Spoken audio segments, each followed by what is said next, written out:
بسم الله الرحمن الرحيم. سبحان من سبحت له الأطيار، والحمد لمن حمدت فضله الخلق ليلا ونهارا، والصلاة والسلام على سيد الأخيار سيدنا محمد وعلى آله وصحابته الأطهار. أما بعد، سلام الله يسري ما أقيمت، صلاة من عباد خاشعين، وما جادت بماء المزن سحب، سقى الأشجار والزرع الدفينا. سلام عاطر وله أريج، من الأعماق يعبق يا سمينا. سلام الله نهديه إليكم من الأعماق ممزوجا حنينا.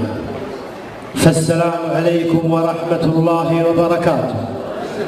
أهلا وسهلا ومرحبا يا من أتيتم عندنا، فمرحبا أيها الضيوف الكرام، ضيفا ضيفا، وأهلا وسهلا بكم ألفا ألفا، وحي هلا، ونقول لكم نزلتم أهلا.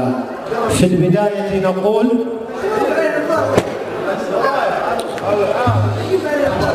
البداية نقول سمعتك يا قرآن تسري، تهز النفس فسبحان من أسرى. تحنت بك الدنيا فأشرق صبحها، وسرنا ربوع الكون نملأها أجرا. في البداية تلاوة عطرة مع الشيخ سليم المحمدي أبو يوسف، فليتفضل. بسم الله الرحمن الرحيم. هل أتى على الإنسان حين من الدهر لم يكن شيئا مذكورا. إنا خلقنا الإنسان من نطفة أمشاج نبتليه فجعلناه سميعا بصيرا. إنا هديناه السبيل إما شاكرا وإما كفورا. إنا أعتدنا للكافرين سلاسل وأغلالا وسعيرا. إن الأبرار يشربون من كأس كان مزاجها كافورا، عينا يشرب بها عباد الله يفجرونها تفجيرا. يوفون بالنذر ويخافون يوما كان شره مستطيرا. ويطعمون الطعام على حبه مسكينا ويتيما واسيرا. إنما نطعمكم لوجه الله لا نريد منكم جزاء ولا شكورا.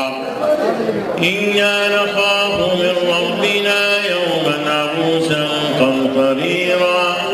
فوقاهم الله شر ذلك اليوم ولقاهم نظرة وسرورا.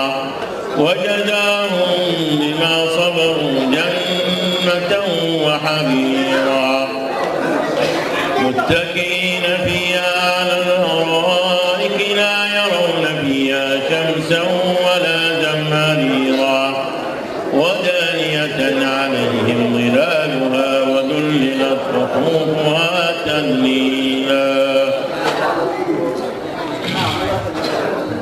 الحمد لله رب العالمين، ونصلي ونسلم على أشرف الأنبياء والمرسلين نبينا محمد وعلى آله وصحبه أجمعين. أما بعد، فأسأل الله عز وجل بأسمائه الحسنى وصفاته العلى أن يجعل هذا الاجتماع اجتماعا مرحوما، وأن لا يبقي فينا ولا منا شقيا ولا محروما، ويجمعنا وإياكم دائما في الدنيا على طاعته وفي الآخرة في دار كرامته. سمعنا جميعا أيها الإخوة هذه السورة العظيمة، وسميت هذه السورة بسورة الإنسان لأنها بينت حال الإنسان، وبينت أن هذا الإنسان لم يكن شيئا قبل خلق الله عز وجل.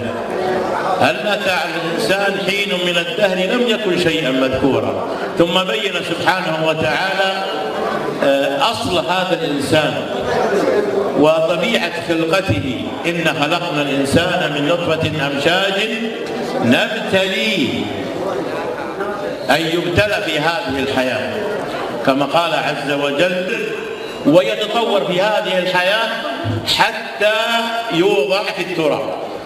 إذا لماذا نتكبر؟ ولماذا لا نستعد؟ ولماذا لا نعمل؟ يقول سبحانه في سورة الانفطار: يا أيها الإنسان، خطاب للإنسان، جنس الإنسان من أنثى وذكر، كافر مؤمن مسلم نصراني يهودي، يا أيها الإنسان ما غرك بربك الكريم. إيش اللي غرك؟ إذا كان غرك المال فالمال من الله، قد يختفي هذا المال فجأة، وتسمعون وسمعنا وتعلمون ونعلم أن كثير من الأغنياء فجأة افتقروا. غرك القوة فالقوة من الله، قد تبتلى بمرض وتعرف قيمة الصحة التي كنت بها، فلذلك قيل أن الصحة تاج على رؤوس الأصحاء لا يراها إلا المرضى. ما الذي غرك؟ يا أيها الإنسان ما غرك بربك الكريم الذي خلق فسواك فعدلك في أي صورة سبحانه وتعالى، في أي صورة ما شاء ركبك.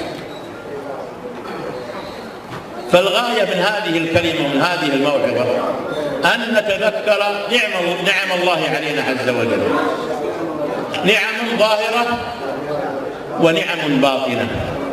من أفضل النعم أيها الإخوة هذه الأيام التي سوف تطل علينا، 10 ذي الحجة، انتهت الأيام المعدودات أيام رمضان وأتت أيام المعلومات. يقول النبي صلى الله عليه وسلم: ما من عمل أفضل إلى الله عز وجل من هذه الأيام. فالصحابة رضي الله عنهم لعلمهم بقيمة الجهاد في سبيل الله ولما له نجاهد في سبيل الله الدرجات العلى، قالوا: ولا الجهاد في سبيل الله؟ قال: ولا الجهاد في سبيل الله إلا رجل خرج بنفسه وماله.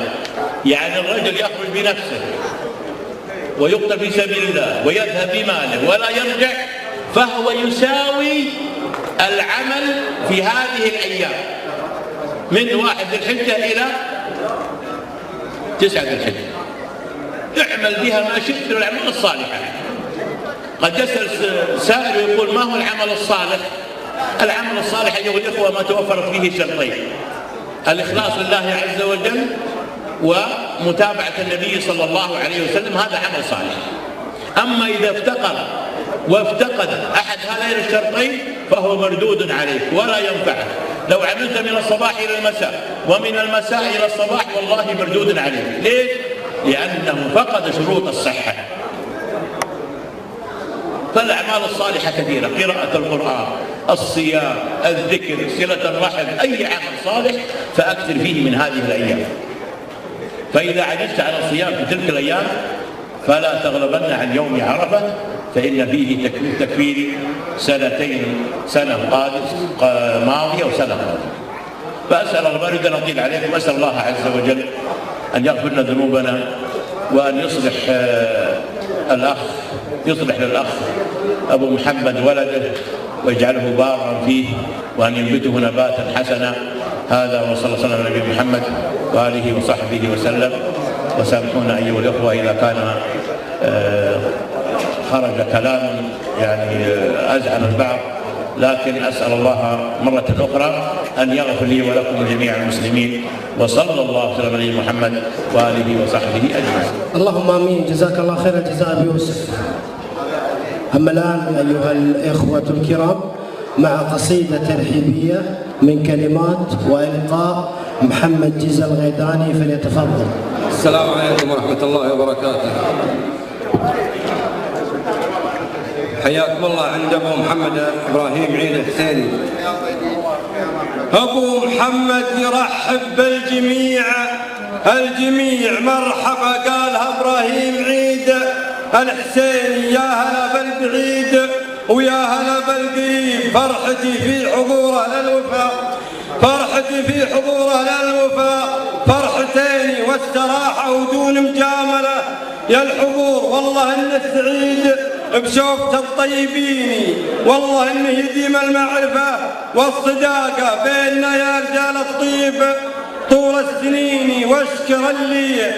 واشكر اللي جمعنا من جميع القبايل، فلقناها اللي لها محتميني.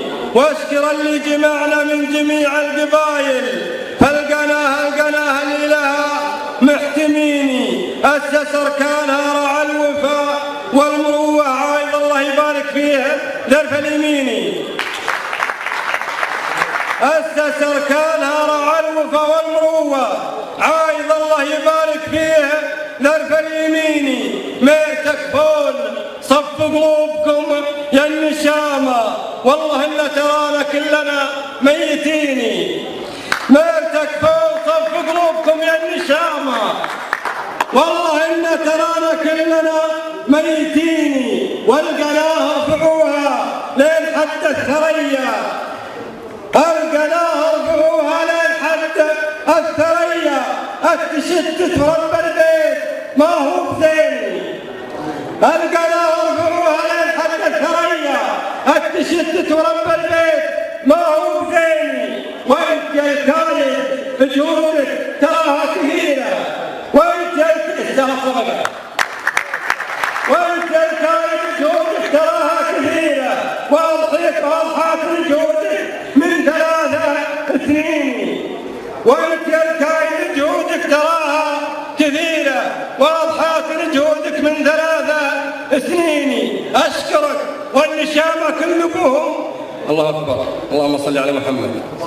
أشكرك والنشامة كلهم يشكرونك، والله إني حافظ على الوفاء الحاضرين. سلامتكم، تعبون على الدكتور، والله يجمعكم على الدكتور وما يفزكم. السلام عليكم. سلامة أبو جزا وصح لسانك.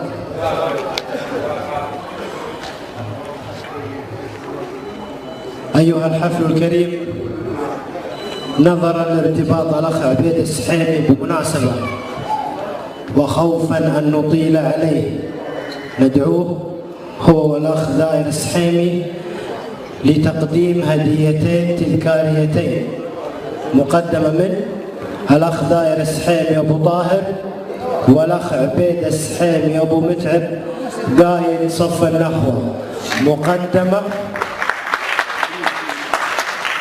مقدمة للأخ إبراهيم عيد الحسيني وللشبل محمد إبراهيم الحسيني.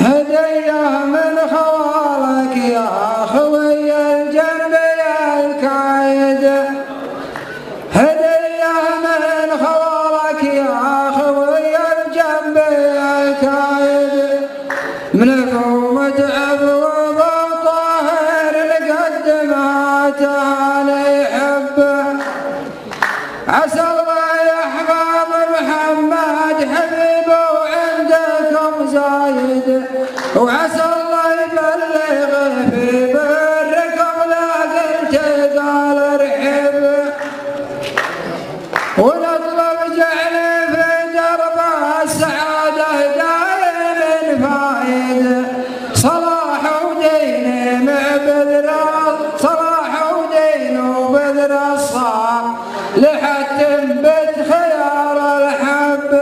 يا جميل. سلمت صح لسانك.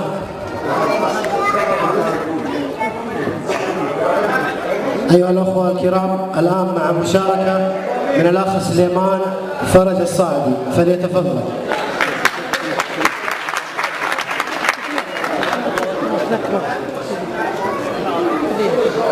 السلام عليكم. حيا الله جميعا يا ابو محمد. الله يبارك لك ابو محمد ولد.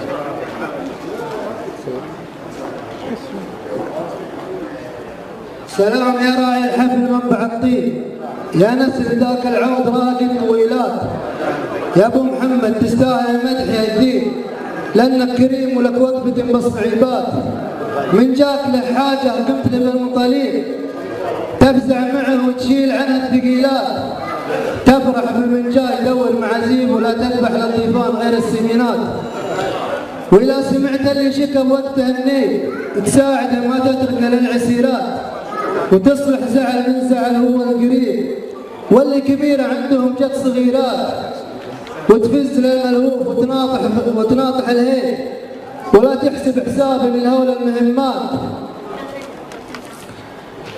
عزيز جانب والعدو منك ما يصير، ما يقدرونك شاهر الصقيلات، طبايعك زينة كلها ما بها عيب، الله وهبك من الخصال الجميلات، والله يبارك لك بمحمد ومجيب ويسبق عليك من النعايم كثيرات، نظمتها وانا ماني بشاعر بعيد، بس الغلا خلى المشاعر كلمات، وصلى الله وسلم على النبي الحبيب، عليه من خلقه كثير الصلوات. صح لسانك اخونا سليمان فرج الصاعدي. اما الان مع مشاركه من الوالد جباره العروي ابو سعيد، فليتفضل مشكورا.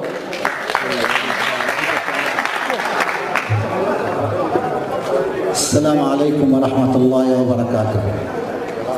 الحمد لله رب العالمين، والصلاه والسلام على اشرف المرسلين سيدنا محمد وعلى اله وصحبه اجمعين. ما احلى أن تجتمع ثلاث مناسبات في مناسبة واحدة.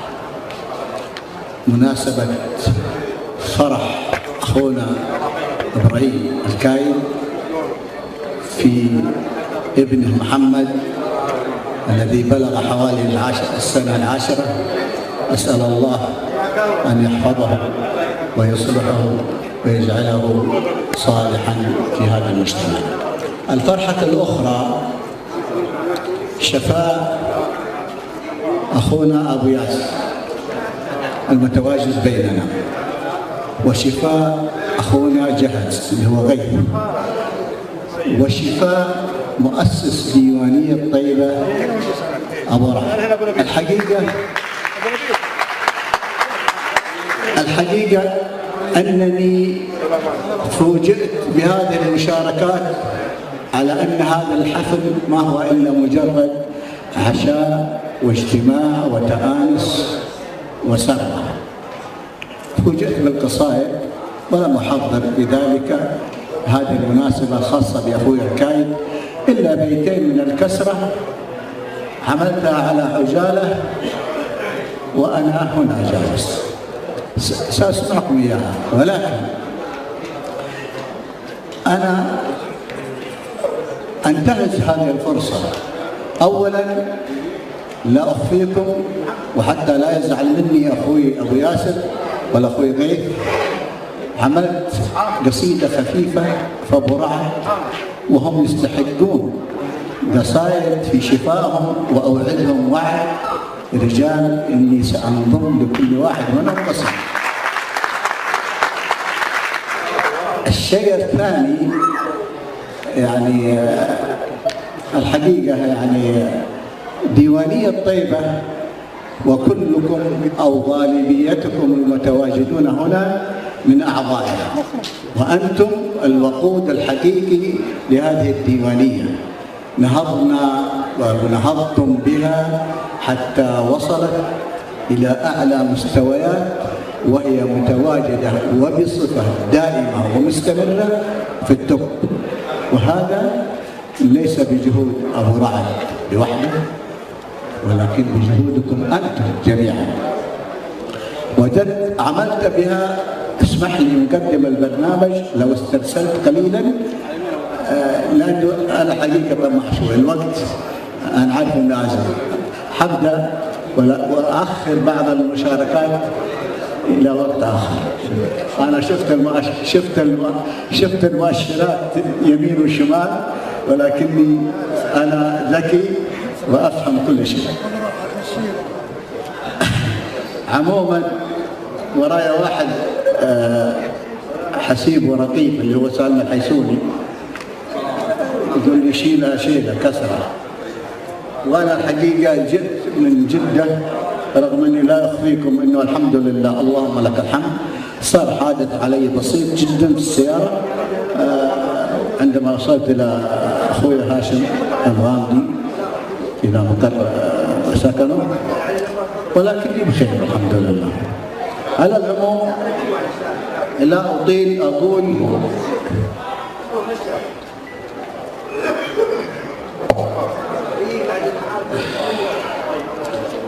يلي طريق الوفاء ممشاك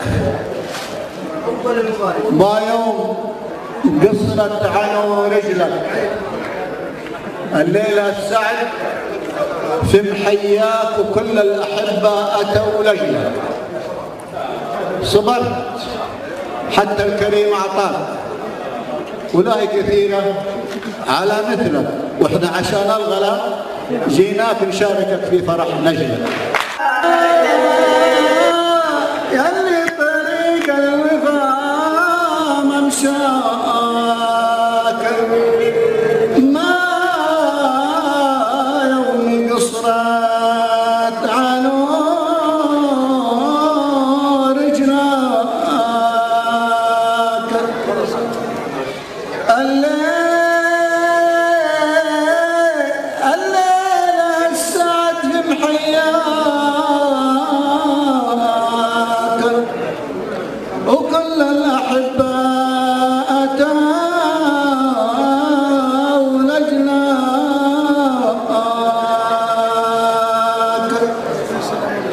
صبرت حتى الكريم أعطاك، ولاهي كثير على مثلك،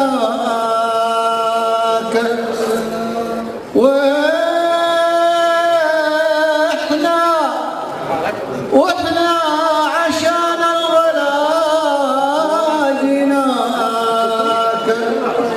جيناك نشاركك في فرح نجلاك. والله كان عندي الكريم. الآن مع مشاركة أبو توفيق ضيف الله برك الصاعدي، فليتفضل مشكورا. السلام عليكم ورحمة الله وبركاته. بسم الله والصلاة والسلام على رسول الله نبينا محمد وعلى آله وصحبه ومن والاه. الحقيقة إنه لمن دواعي سروري وفرحتي بأن رأيت نخبة كبيرة جدا لو تمنيت أن أرى مثلها لا أصدق نفسي بهذه الأمنية، وهي رؤية أحبتي وأصدقائي وزملائي أعضاء ديوانية طيبة. الحقيقة أولا نهني أنفسنا على رؤية بعضنا في هذه الأمسية الطيبة، ونشكر أخونا إبراهيم عيد جزاه الله خير، وندعو لابنه بالسعادة الدائمة وأن يصلحها الله وينبته نباتا حسنا. ولا نقول إلا كما قال أسلافنا السابقون: يا ضيفنا لو زرتنا لوجدتنا نحن الضيوف وأنت رب المنزل. هذا لسان مقال أخوي إبراهيم عيد في استقبالنا في هذه الليلة. ولا أنسى أن أهني أخوي أبو ياسر وأخوي أبو رعد وجميع إخواني اللي الحمد لله ربنا شفاهم وعافاهم في نهاية كلمتي لا أحب الإطالة دائما أشكركم جزيلا أن أتحتم لي الفرصة بأن أتحدث أمامكم، ولكن أقول بارك الله لكم جميعا، ووفقنا الله وإياكم، وتقبل الله منا ومنكم سائر الأعمال في هذه الأيام المباركات، وكتب الله لنا ولكم الأجر، وجزا الله مرة أخرى أخونا إبراهيم خير الجزاء على هذه الجمعة المباركة. شكرا لكم والسلام عليكم. جزاك الله خير. أيها الأخوة، الآن مشاركة الأخ محمد سالم الحربي أبو سالم، فليتفضل.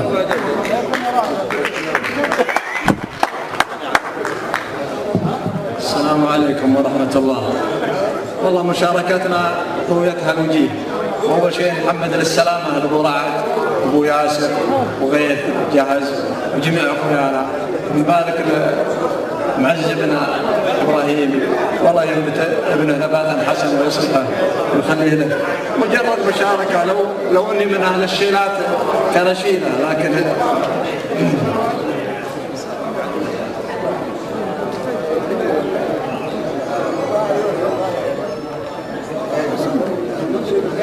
سلام مني عليك، سلام مني عليكم يا جنة الحضور بالضيافة علينا كمال المكان والعمر. أبو محمد الكايد بالطيب الخضور المكان وعساكم جميعا تسلمون.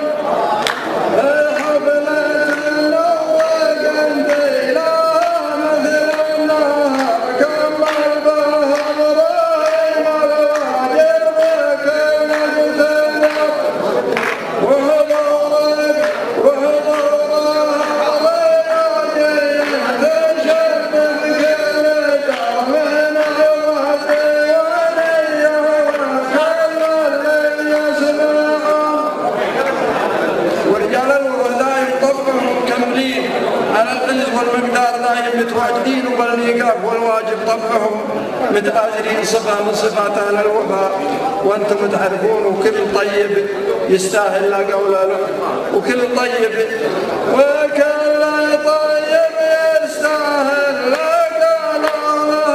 النعم مثل راع الفحل، مثل راع الحبل وابو راعد ذاك الناجم.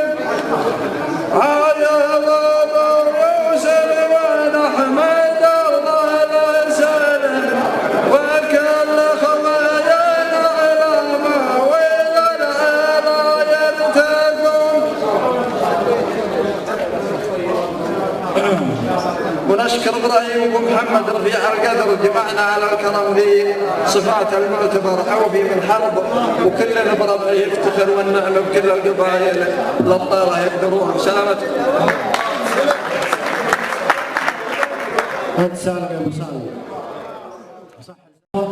الآن شيلة خاصة بهذا الحفل، كلمات الشاعر محمد جزا الغيداني أبو جزا، أداء عبد الرحمن العوفي هاوي البر.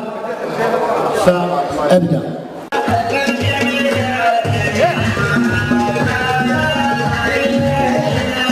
الله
محمد وانا متربي الكفو مثلك لا حشا ما سيبه.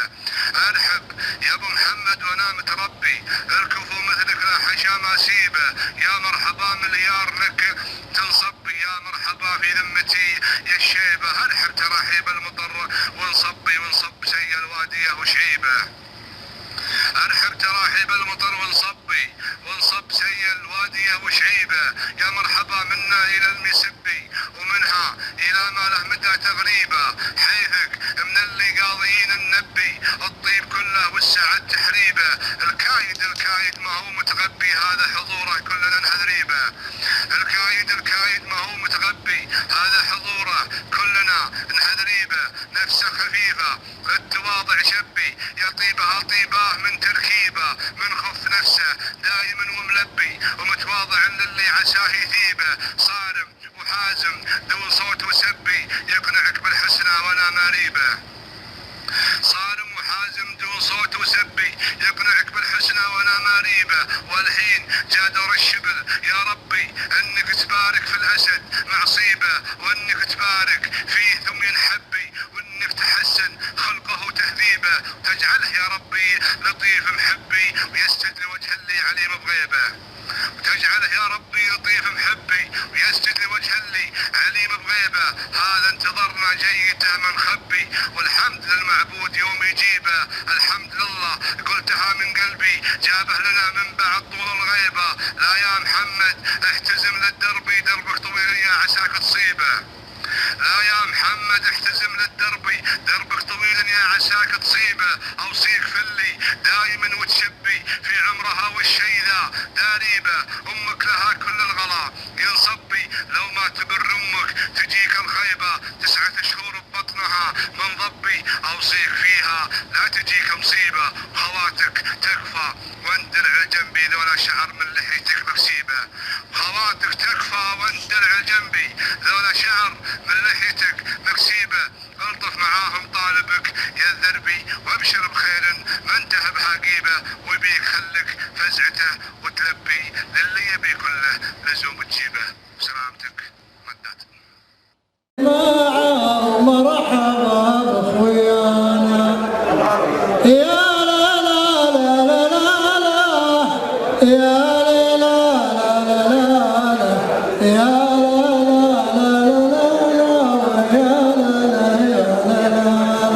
الشغل بعد العشاء غاسل تضحك. الله يحييكم جميعا ويديم البسمة هذه عليكم جميعا. والله نودنا نخش لكن والله يطلع في خطوط حمراء. اهلا وسهلا بالجميع.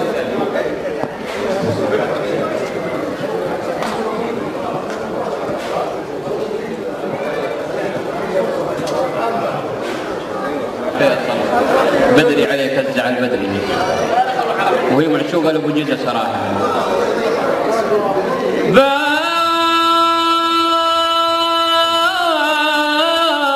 بدري عليك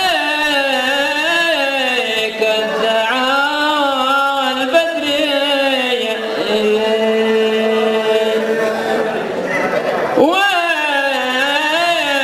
وشموع الافراح ما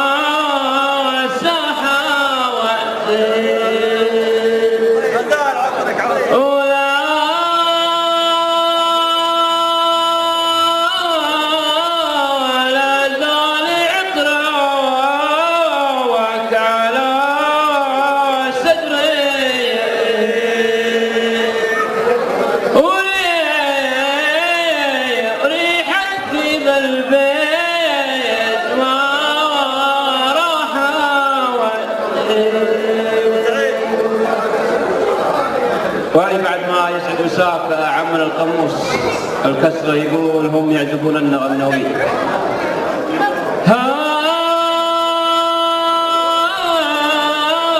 هم يعجبون النغنوي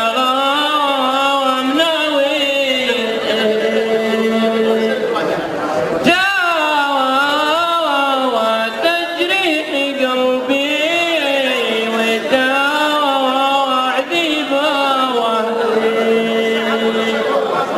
لا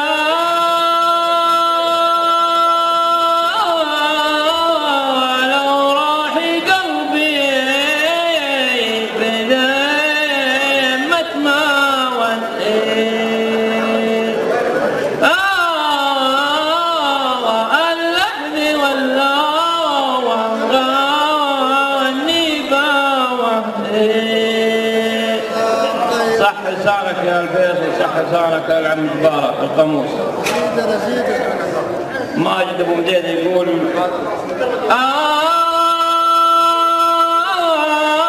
واليوم ترضى على سعلاوة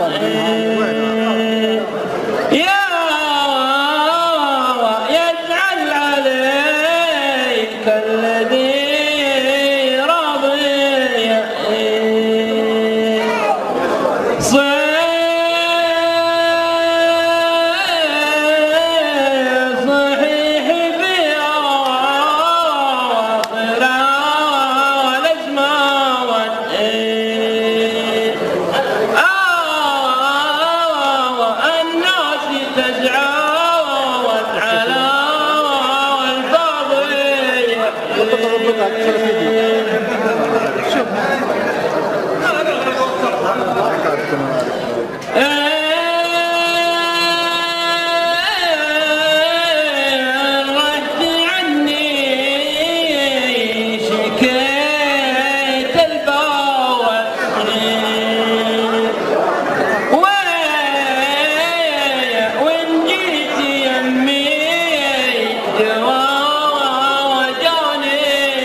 ماذا تريدون؟ الحين 4 كسرات ورا. 4 كسرات ما سدني. ما سدني. ابعد حي. ابعد حي. اخفي جمالك على الانظار. للغير لا تبدي البسمة. هذا اسمه الحب العاشق الحسود. اخفي جمالك عن الانظار. الشيخ ابو يوسف راح. اخفي جمالك عن الانظار للغير لا تبدي البسمة. ما تدري اني عليك غار حتى من مواجهة النسمة. الله.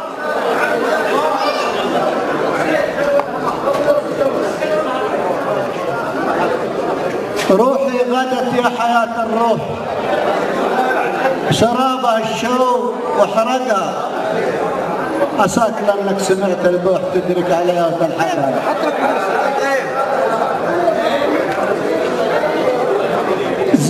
زهرت بنفسك دنت مني كأنها تقول هيت لك.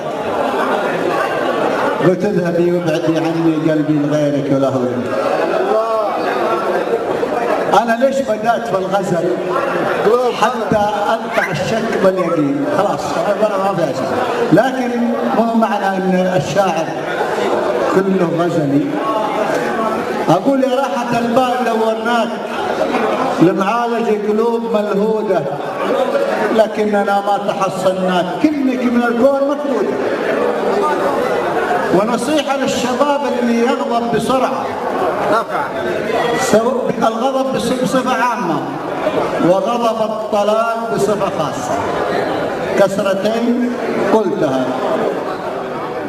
أقول يلي سريع الغضب عداك حتى تجاوزت حدوده. أنا هنا وانت صرت هناك. شوف الغضب كيف مردوده. ويقول تقمصت شخصية بين رجل وزوجته فرقهم الطلاق الباين. يقول غلطة عمر سببت بفراق وصرنا نعاني بغلطتنا. اشتاق لك وانت لي تشتاق، لكن من الصعب عودتنا. وين يا عم يا ابو ياسر؟ ماشي؟ لا خليه يرفع خليه شاف.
طيب، هل تريدون ما اختزلته في أول الكلام بالقصيدتين حقت الديوانية وبرعد ولا خليها بكرة؟ لا بكرة ولا على كيف؟ اليوم ولا بكرة؟ أنا على كيف؟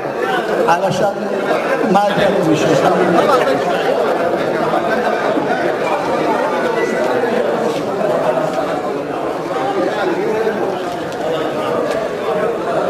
يلا يا من كلنا اليوم في حماك، يا مكتفل بالعبد ما خاب راجيك، شفيت عبدا تالي الليل ما جاك مفرج الضيقات العباد ترجيك. جينا يا ابو يوسف بعد ما الله اشفاك، زيارة مودين بالطيب تجزيك، من بعد ربي ما تكرم وعافاك اليوم جينا بالسلامة نهنيك.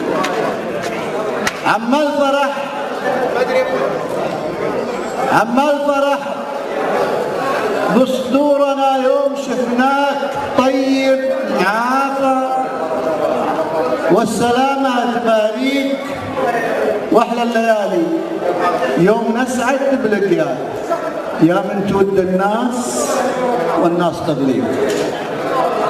انت الذي دايم على الطيب ممشاك، وبالطيبة دايم مع الناس الطريق، وانت الذي له للوفا مدة خطاك رمز الوفا دايم وتقدم واطيك. لعل ربي طول الازمان يا قاف يحفظك من كل المكاره ويحميك، وصلوا على محمد عدد دور الافلاك الشافع اللي لا شفعنا نجيك. اما قصيدة الديوانية استاذ يقول: يا ديوانية اكتست لي بنج، واسم طيبة هو مسماك، عمالقة لبسوك التاج، وفضها الصور كلنا شفناك، تديرك رجال شرواكم أو بل أنتم تديرك رجال ما يحتاج وفيل ما يتركون حماك، دايم لهم بالوفا منهاج والكل عنده فهم وإدراك. يا ديوانية نراك سراج يعكس بنوره على منجاك،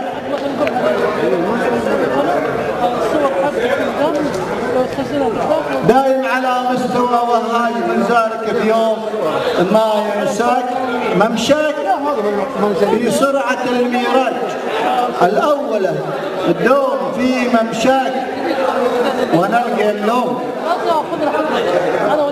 ونلقى اللوم للي ساج اللي بلي سبب خلاك لو كان يدرى ان الاحراج وملامه اللي هنا وهناك يدعمك بالراي والانتاج ومع سبق الاصرار ما يجفاك، تستاهل الديوانيه اكثر من هذا.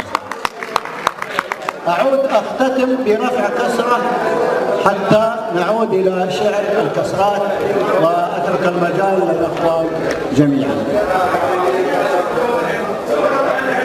يقول أنيس قلبي سمح لقياه 5 دقائق علشاني. أنيس طبع الوفا مبدأ على حسب موعده جاني، ولما التقينا أنا وياه تعثر النطق بلساني، ولما راح في بكاه عطف علي وواساني قال لي تحدث ما تبغاه وحاجته بلطف واحساني، وصرنا بحديث ومناجاه اعطيته الود واعطاني، ولما انتهى وهمتي ممشاه قال انتهى الوقت مبداني لكن اعطاني، عهد بالله نعيد القتال. ارفع كسره ولا خلاص تعلم؟ ارفع كسرتين. طيب كسرتين حغير رفع الكسره للكي. يا دان يا دان يا دان يا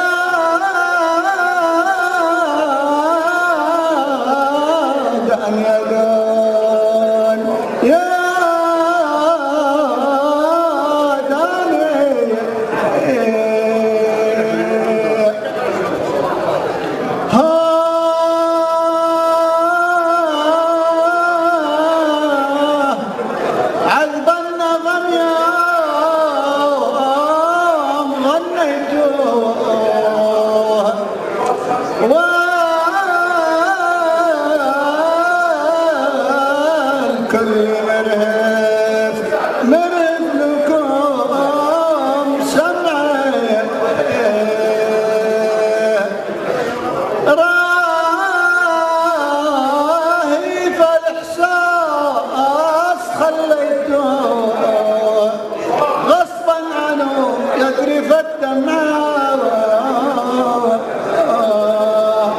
شكرا لكم على إصغائكم وتحملكم وأنا معكم والفرصة للغير. شكرا لكم.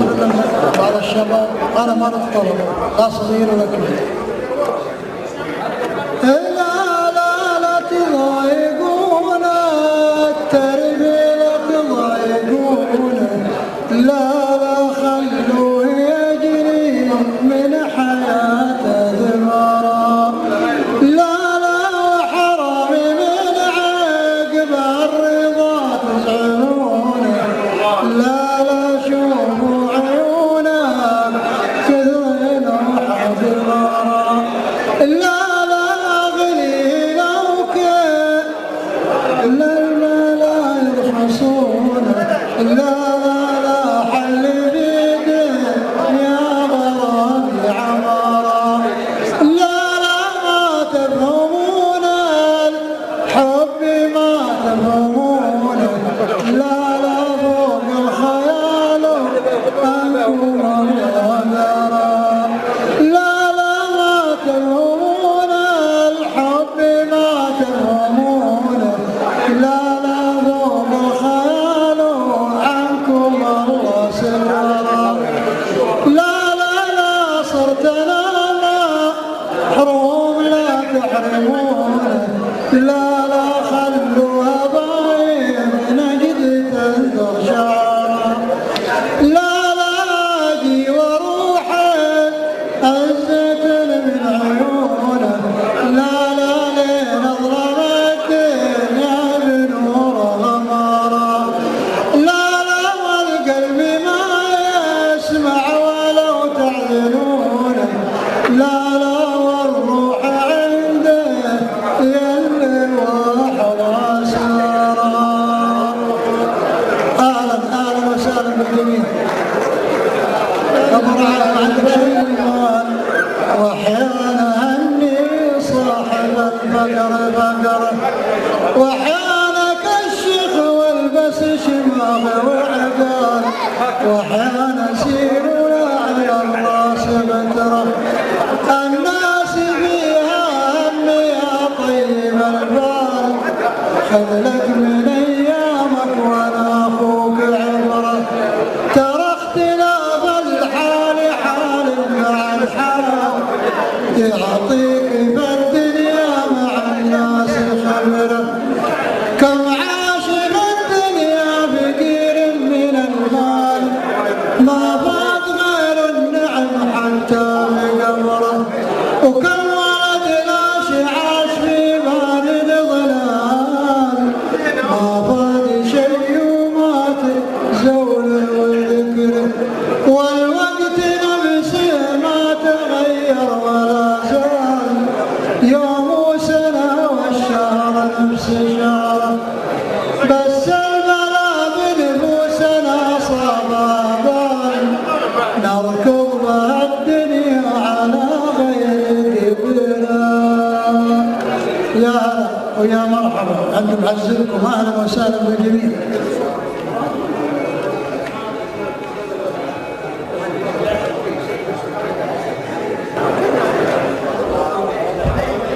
السلام عليكم ورحمة الله وبركاته. الله يسعد مساكم الجميع. حيا الله الضيوف اللي جايين عند معزبهم ويا مرحبا بالجميع. والله حد يكون محمد الله يجزاه خير على المشاركة. ولا عندي والله مشاركة ما يحضرني شيء. يمكن اقدر اقول لكم بيتين دائما ارددها. يقول تدري وش اصعب؟ تدري وش ابسط شيء اقدر اسويه؟ اصير للي هو يصيدني فخ. وتدري وش اصعب شيء ما اقدر اسويه؟ اخون صاحب لي في منزله اخ. سلامتك. حقيقة هذه ما في مناسبة إلا أجيبها ما في مناسبة لا شمال لا جنوب غير نجيب نحضرها إلا لا نذكر الله صل وسلم حفظتوها من قبل مرتها لا نذكر الله وأصلي وسلم على الحبيب الذي خال المعلم لا ما جيت صدفة جيت مدعي وعاني للكريم الذي من المدينة دعاني يوم جيت لقيته ويوم دور لقاني والحمول الثقيلة ما لا جبالها. أبى أختم معكم بهذه القصيدة لو اني طولت عليكم يمكن بعضكم بعد من هو؟ الشيلة طيب بالأرمس الليالي ما صبت بها المشار كيف تصبي والهموم مكدرتها والبشر هذا الزمن مثل العقار لو يدينك في مخابيك التغتها والحسد دايم يجيك من الأقارب كم بيوت من حسدها دمرتها ومثل ما قال المثل سدد وقارب لا تقاطعها ولا تمن جيتها واجعل الاذكار لك مرسى وقارب تحفظك من موجها وملاطمتها وكم وجيه خلفها حقد ومارب والكلام الزين في رؤوس ألسنتها وكم وجيه تعجبك والمخ ضارب لو تسرحها بشات ضيعتها وكم رجال تمتلك الحياة وشارب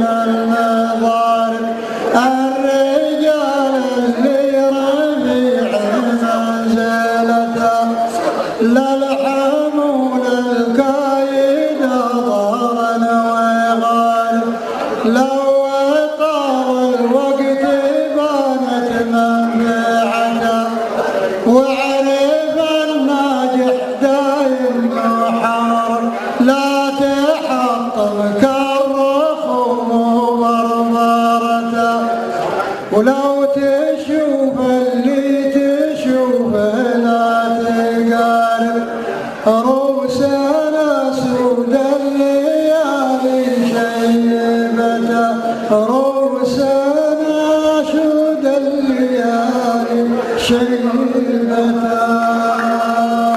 يقول علي الشرقي عز الله الناس صيف هذا فلا مر في جبال زينة مسير بعين يوم الأرض خضرا وكل شيء مدمر مزينها شوفوني اليوم مول ما يبورا كان من مؤمر من رفقه ما قال يا فلان حول واختمها باقول سلام شمر من واحد قضى حياته تجول وجرناه احنا من اهل المدينه وعن اهل المدينه بهذا الشارع يصحبنا سلام مني معطر من حربي يسكن طيب ويمول من مأرز من ديرة الهادي محمد مبشر بجنة الفردوس نعيم مطول من مأرز الإيمان الله أكبر هزت عروش الفرس رستم تأول ما شفت نزل أمسي والروض الأخضر ولا شفت ناروكي نهر يهول أصحابنا بالله لحظة بذكر عروضة المختار والصف الأول المواجهة تسلم على قائد الغر هذا ربيع النفس وحلة جول واختمها بقول كل مقصر ما حد